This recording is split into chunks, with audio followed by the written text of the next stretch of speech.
We are living in an age of misinformation. We see it on buses, we see it on social media, and dare I say it, we see it from our politicians. More and more, truth seems like little more than an obstacle in the path of political victory. While all politicians are guilty of this, some are guilty more than others. In fact, in Scotland, it might well get you 45% of the vote. The SNP stand on a platform of national exclusion, economic untruths, and the fantasy of EU membership. But for many on both sides of the border, they are seen as selflessly serving the Scottish nation. But let me be clear, the SNP are not Scotland. They serve a small but vocal minority, and they certainly do not speak for me. True, they have had some successful policies, but these have been due to a union which they continually malign. So on behalf of all Scots, today I'll be debunking some of the myths which have been key to the SNP's success. Myth 1. Westminster steals money from Scotland. Absolutely false. Scotland gets £13 billion more from the Union than it gets every year in taxes. This gives benefits to our poorest, pensions to our most vulnerable, and services a debt 7 times larger than the rest of the UK's. The SNP don't just bite the hand that feeds them. They wish they'd stop feeding them altogether. This gives credence to the idea that Westminster is lining its pockets with Scottish gold. But the SNP do not steal money from Scotland. Excuse me, the Union does not steal money from Scotland. It allows us all to share in it. The Nationals' response to this is to typically say, or shout, that we should stop talking Scotland down. But let me tell you, a mammoth deficit, a shameful health service, and the worst drug deaths in Europe are not an indictment of a nation. They are an indictment of the party that govern it.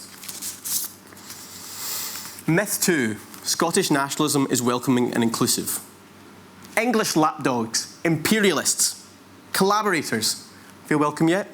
This is some of the rhetoric used by the SNP for anyone against Scottish separatism. Phrases like the people of Scotland may seem open and friendly, but they promote an agenda which alienates and divides.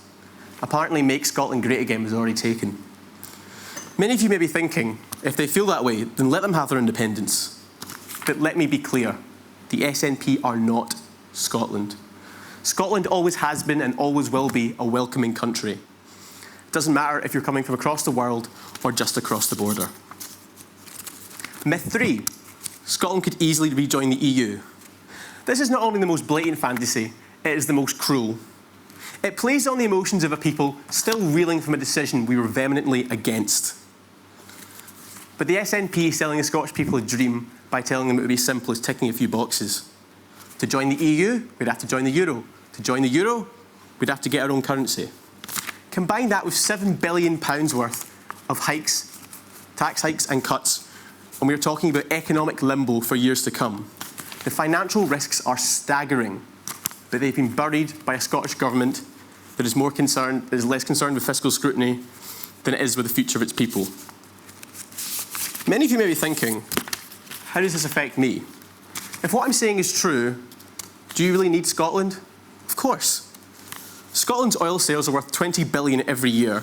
We have a third of the UK's natural wealth, and 20% of the UK's food and drinks is Scottish whisky.